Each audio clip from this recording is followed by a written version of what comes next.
Thank you, Mayor and Council and members of the audience.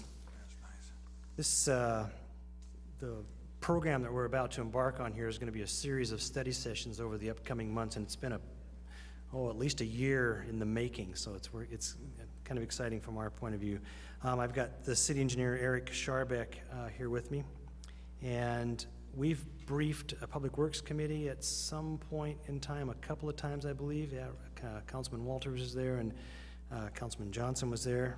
The other two folks that run the Public Works Committee during that time period are no longer with us. That didn't sound right, but no longer on the council. There was a newspaper article on November of last year that really did a good job of explaining sort of the background of what we're going to be talking about over the next few months. But we're not alone in this. The condition, the pavement condition nationally is really it's a national epidemic. It's continuing to degrade. And over the last 10 years, it's really become apparent to us that whatever small amount of money is available for road maintenance overlays on the national level is really being dedicated to the federal highway system. And little, cities and in a lot of cases counties are being left out of that and have to fend for themselves. So we get a lot of frequently asked questions. I suppose you folks do too in your wanderings, but one of the biggest ones lately is, gee, why are you building that roundabout instead of fixing our streets, right? That's a good one I always hear. Where's your priority list for fixing streets? I've gotten that question. The other one is, why are you overlaying that street when mine is a lot worse than that one? And that is supposed to say, where does road maintenance come from? That's a lot of good questions that we've been hearing from folks. I hope to be able to answer those 4 questions and many more in the upcoming months. So this first study session is going to be the Pavement Management Program Report. So there's the outfit that's here this evening, looked at all the streets and got us a pavement condition rating for those.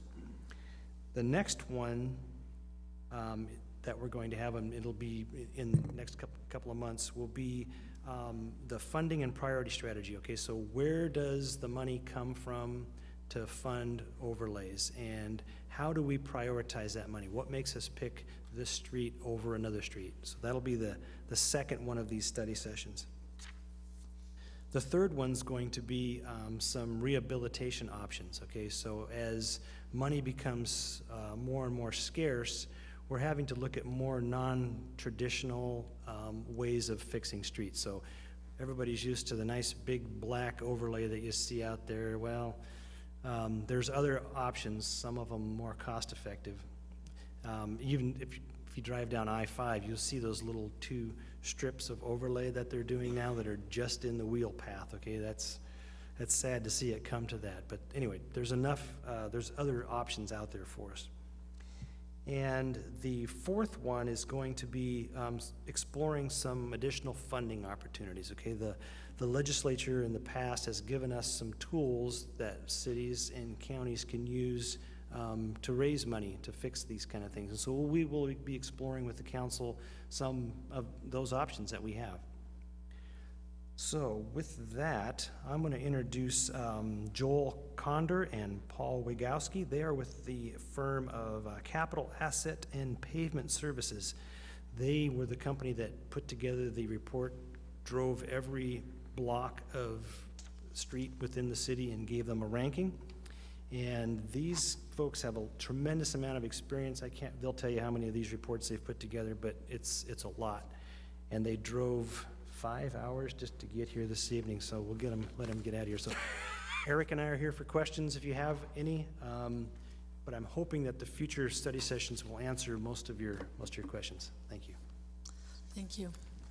Got it?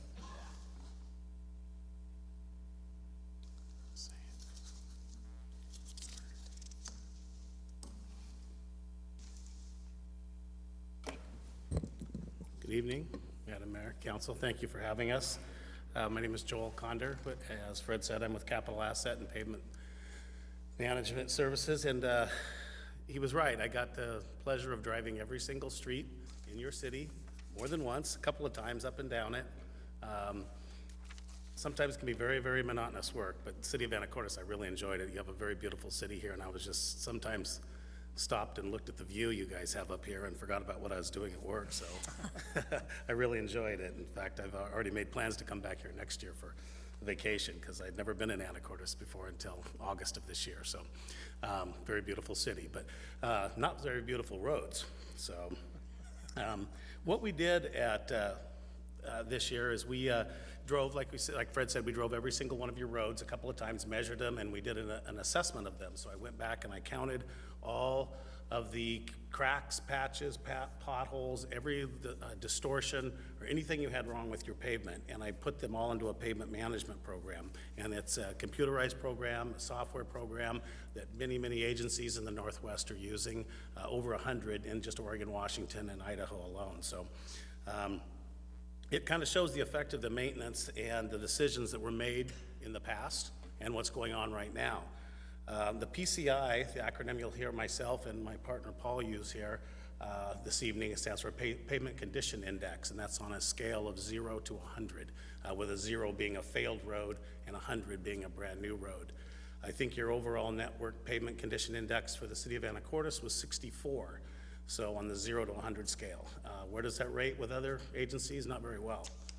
You had some, most of the agencies will find themselves in the mid to upper 70s. So you guys are way behind on your maintenance, and you had a lot of older streets. On the wrong way here. Mayor Gear.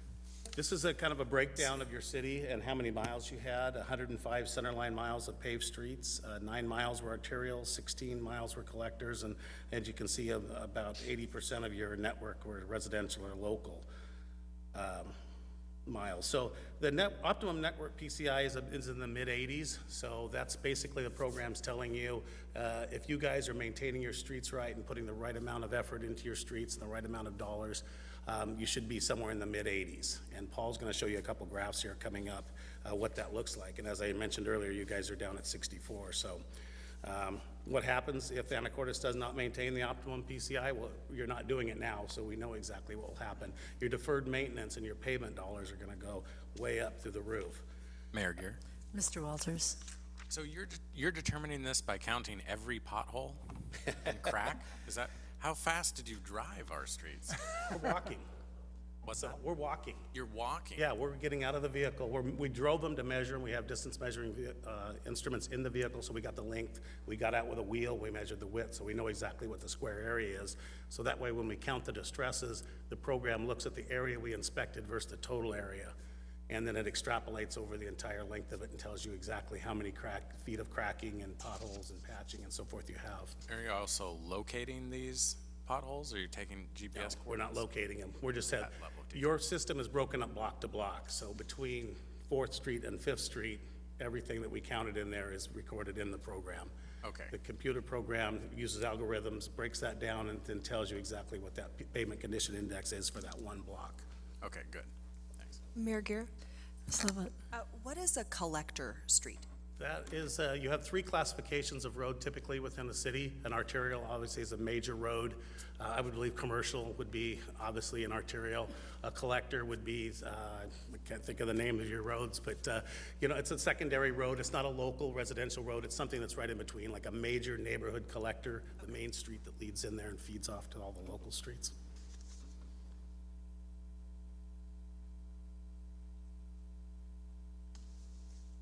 How best can the maintenance practices be applied to help achieve the optimum PCI values? And that is one of the things that I looked at as I went through the roads, and one of the things I've talked with Eric about is you guys aren't spending enough money. The thing that really jumped out to me is you guys weren't spending enough money on your preventive maintenance.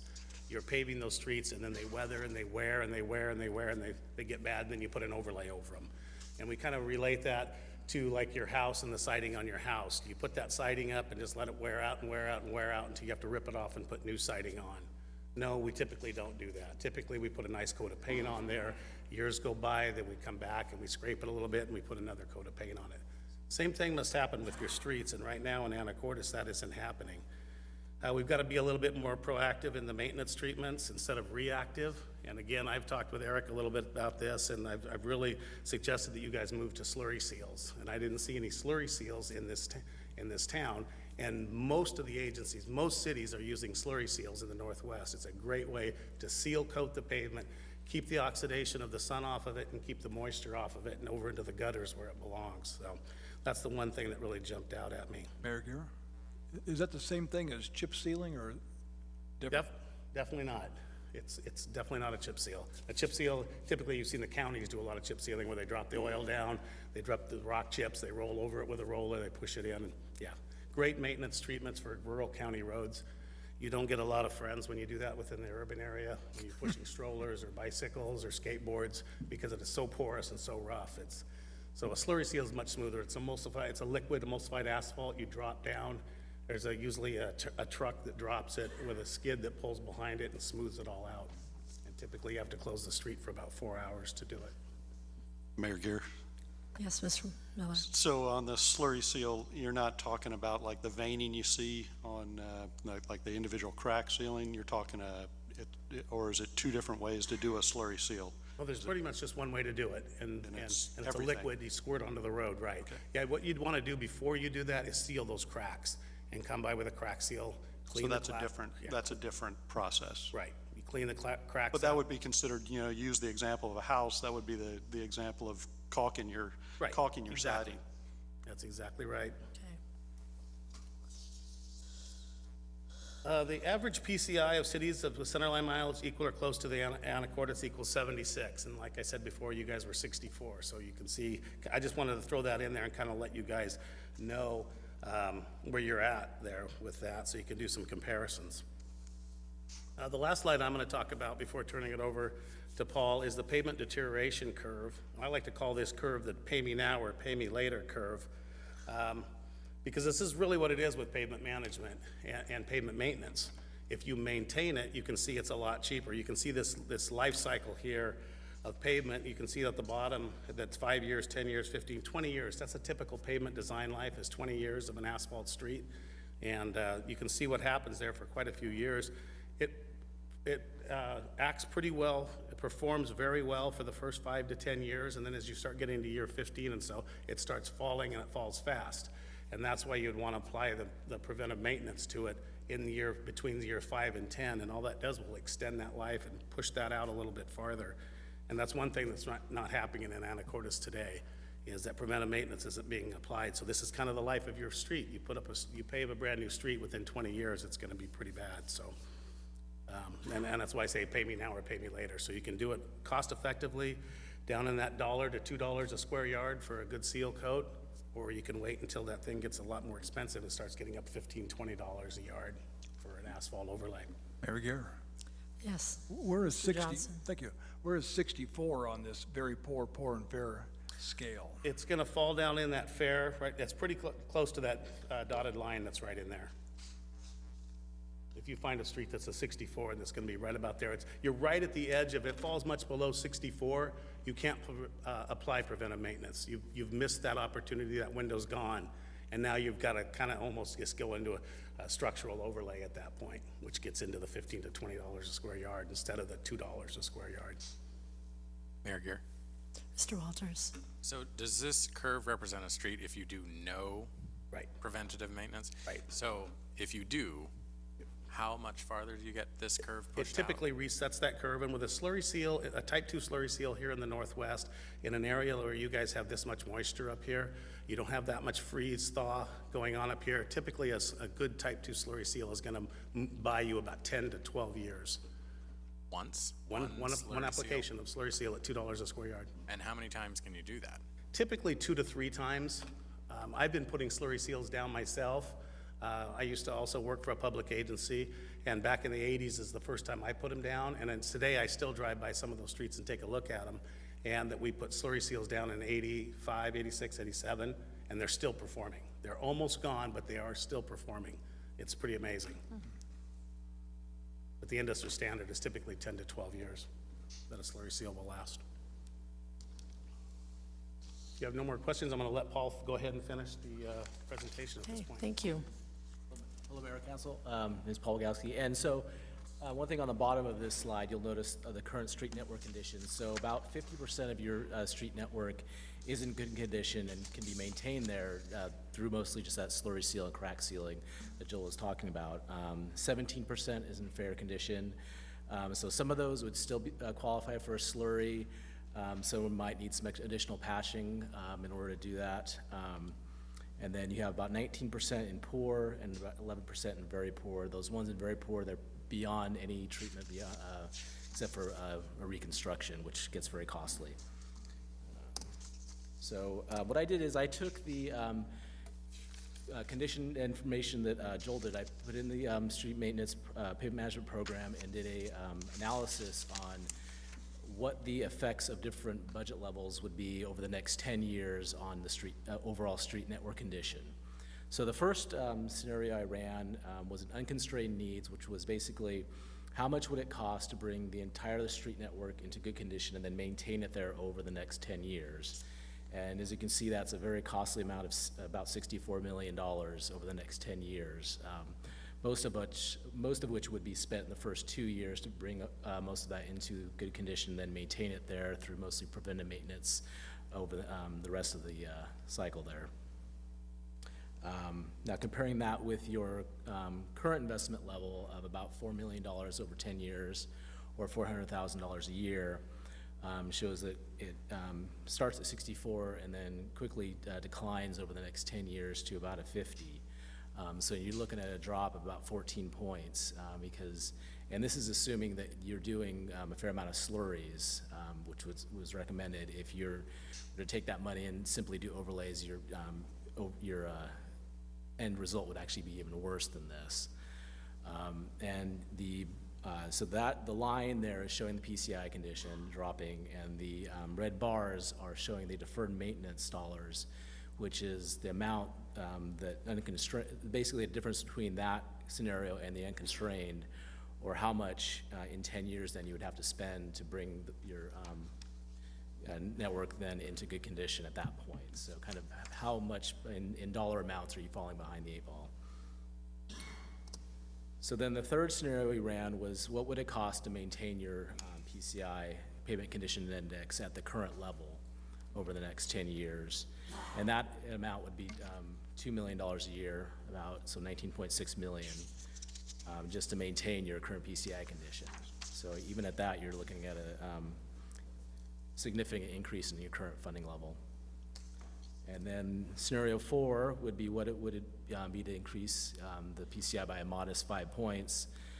You're looking at an additional 9 million over scenario 3, or 28 million over 5 years, so about 2.8 million. Just do that. And you can see, and also as more money is spent, the overall deferred maintenance is dropping. So at scenario 4, you're finally leveling off at about 45 million or so, and making a little bit ground out over the last 5 years. So there's the added benefit there. So then we took, one of the other parts of the project was to create maps to show some of the information through the pavement management. One of which is the current PCI condition of your street network. So you can see some of the outlying areas have the better conditions in green, some of the newer areas of the city, whereas a lot of the downtown areas and off of Commercial Street, that's where a lot of your older roads and worse conditions are. So then I took also have some maps showing the PCI condition of the different scenarios. So you can see under scenario 1, pretty much all of the street network is brought into very good, or the blue. A few or the green, sorry, and then there's a few roads that would cycle into category 2 before being treated. So, and under your current funding, see a lot more of the street networks actually turning red. So you're getting, looks about 30% of the street network could actually be needing a reconstruction in 10 years. So the main point to take away from this is that it's good to spend the money earlier to catch those roads and try and prevent as many as possible from falling into very poor condition. Then scenario 3 is what to maintain current PCI.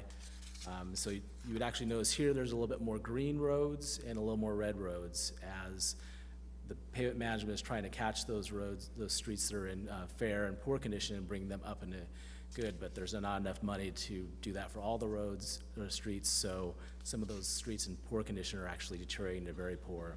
Because if you were to try and catch maintain those streets in very poor, then you would be only treat about a tenth of the amount that you would be able to do with slurry seals and less expensive overlays. And then scenario 4 is increasing PCI by 5 points, and again, more of the streets are in very good condition. So this slide shows kind of a PCI comparison to cities similar in size to Anacortes. Anacortes is a PCI of 64 with 106 miles, and you're currently spending about $18,000 a mile. Whereas Kelso, Washington is spending about almost, nearly twice of that. Their PCI is about 73. One of the success stories we like to show is Wilsonville, Oregon. They passed a street utility fee and were able to bring their PCI up from the low 70s up to an 82, where they're pretty much where that unconstrained needs now is. And they're actually able to, refund some of the money from the street utility fee and lower that as they're spending less now than they had to over time to do that. So recommendations then would be to investigate additional sources of funding. As Fred said, the legislature gave you some tools to do that. One of the second item on our agenda this evening is the pavement management plan, the PMP. We're going to do a presentation with a schedule and goals for 2014, and Mr. Buckemeyer will do that presentation. Here. Any questions? Mr. Walters. Sorry. So we are 12 points behind the average. Is that right? 64 to 76? Yep. Is there some reason you didn't run a scenario where we increase our PCI by 12 points? I could run that, but no, that was kind of the standard scenarios to maintain in the PCI, and it just because the amount, it'd be a huge amount to do that too. Yeah.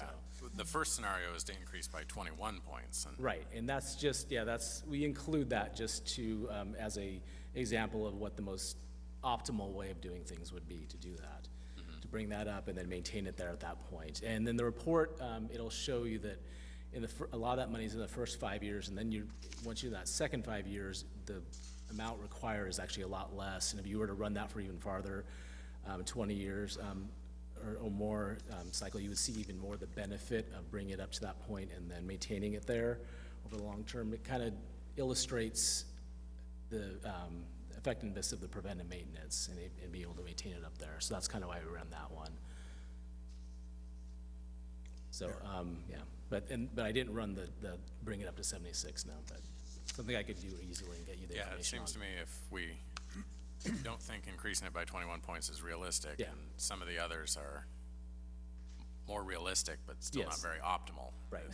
If Sure. at least we could get up to the average, Yeah.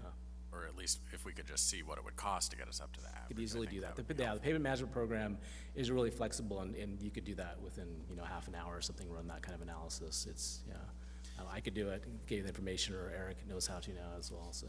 And on the maps, is it a pretty strong correlation from pavement condition to cost to repair that street, or does it vary a lot? Yes, I mean, there's not a direct correlation as in the green ones maintaining, it's about $2 a square yard. It's actually, this graph here kind of shows you more of the correlation of how much it costs. So in excellent to good condition, it's about $2 to maintain it there. Then you're looking at fair to poor, you're looking at about $20 to $30. And then once it drops into very poor, that's where it increases quite a bit to over $100 a square yard in order to maintain it that, yeah. So I guess basically on my question is on the maps, are all the red streets Yes. about the same price? Yeah, oh yeah, correct, Okay. yes, sorry. Mayor Gear? Mr. Adams. Yeah, so when you did walk the streets, how many streets were concrete as opposed to asphalt? We have some concrete streets out there. Yeah, I do remember quite a few concrete streets, and anytime I work on any city that's on the coast, whether it be in Washington, Oregon, or even down in California where I've been working lately, we find a lot more concrete streets, and you guys had quite a bit of them. I don't know exactly, it'd be an easy query to run in the report, but I'm gonna say, just guessing, that maybe 5%, somewhere between 5 and 10% of your network is PCs, Portland concrete. So I can think of some on the top of my head. K Avenue, just to, other council members, K Avenue north of 12th Street, and then there's the old 37th Street above the grocery store that heads up the hill.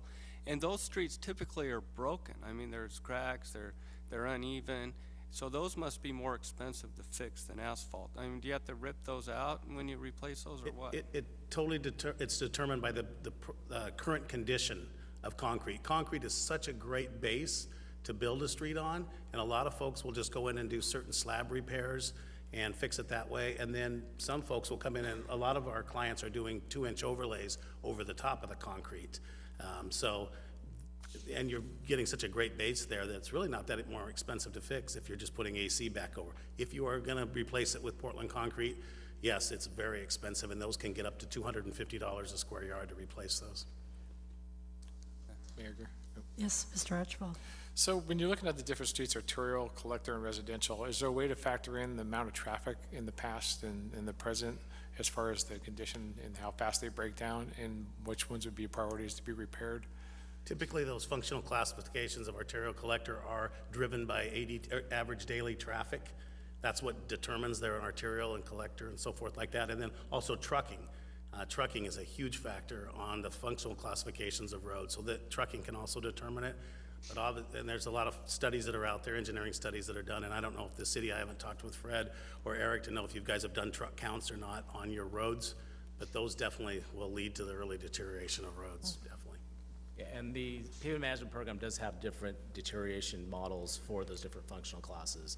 So it does assume that arterial deteriorates faster than a residential. Okay, so if based on the condition, one might deteriorate faster than another. Yes. You said, Mr. Johnson, go ahead. In the scenario number 1, you have 63 million over 10 years. And when you start off 2014 at 81, how did you get that high? Because it front loads that amount. That's not a 63 million, it's not $6.4 million a year. It's actually probably about half to 2/3 of that's being spent in the first year to bring it up to that 81 there, and then maintain it over there. So like I said, in the first 2 to 3 years, it's actually bring up almost all the streets into good condition. So a lot of that's being spent in those first 3 years as well. There was an article in the Seattle Times where it talked about the deterioration of the streets in Seattle, and they talked 20 cents a yard for chip sealing and about $10 to $20 a yard for reconstruction. And slurry sealing is, where is that? It's somewhere in between, no doubt, then.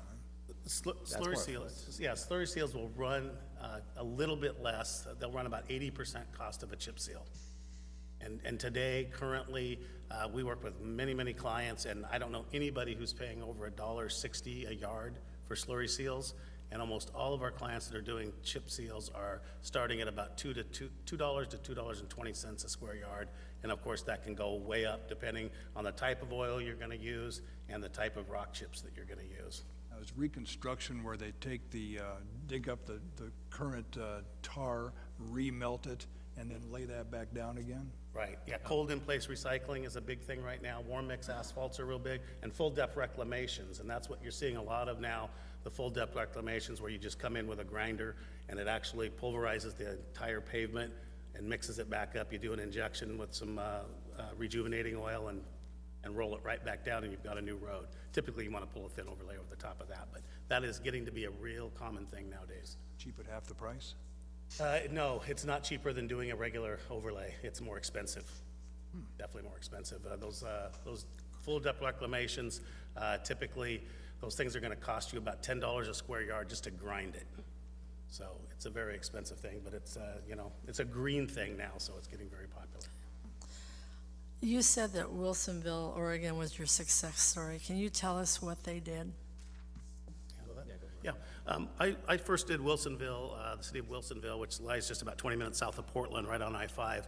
in the mid-90s, and they were kind of way behind, much like you guys are today, and they enacted a street utility fee, which my understanding is illegal in the state of Washington, but in the state of Oregon, you could do that. So what they basically did is figure out trip generation by households and by businesses, and that's how they figured out this street utility fee. It worked out to about $4 to $5 for a home, a single-family residence, and like a Fred Meyer store was paying upwards of $500 or $600 a month.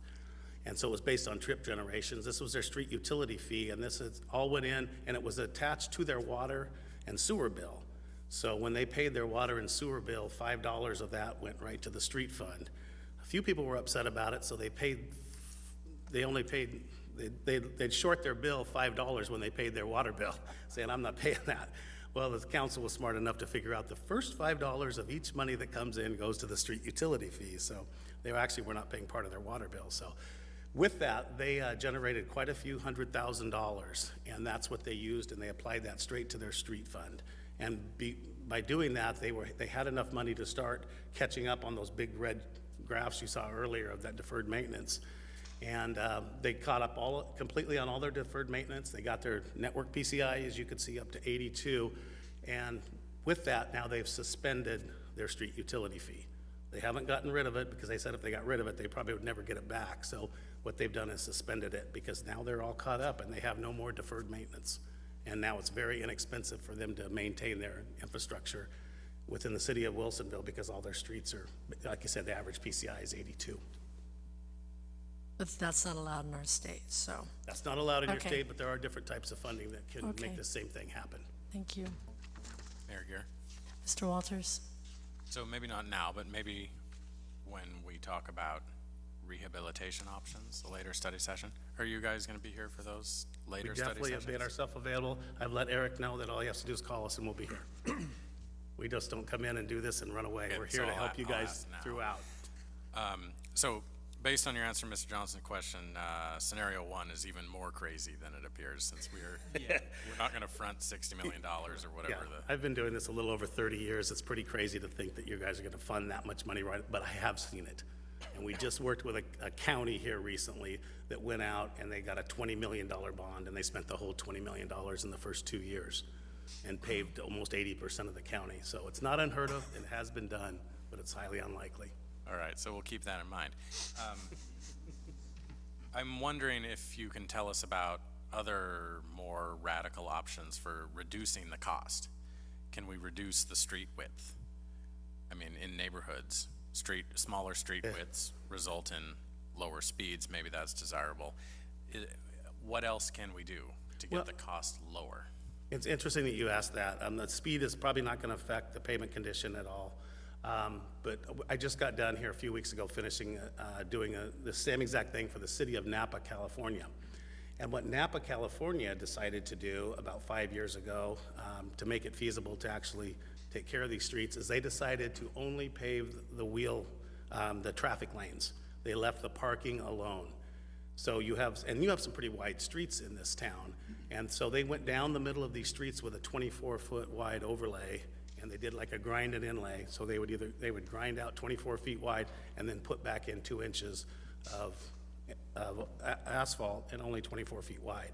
This would leave the 34, 44-foot wide streets. It could leave a third of these streets as not being maintained. Much cheaper way to maintain streets. But what they would do is they would come in and do a slurry seal on the rest of it, because the rest of the street typically didn't have a lot of the distortions and alligator cracking that are associated with loading, because that's typically where the parking is. So they would seal those, crack seal them, pull a seal coat on them. It cut their, and these are the streets that were red, so, but that's all the people seem to be interested is where they're driving anyway, so. So how's that working out for them? I think it's working out great. They seem to, they're 5 years into it, and they seem to like it. And if Fred or Eric would like any more information about this, I'd be glad to put them in contact with the city of Napa, and you could talk with them. Maybe a trip down to Napa. A trip to Napa, California is not a bad idea. Maybe the council, mayor would like to head down there next week. Probably not. It was a very rough assignment.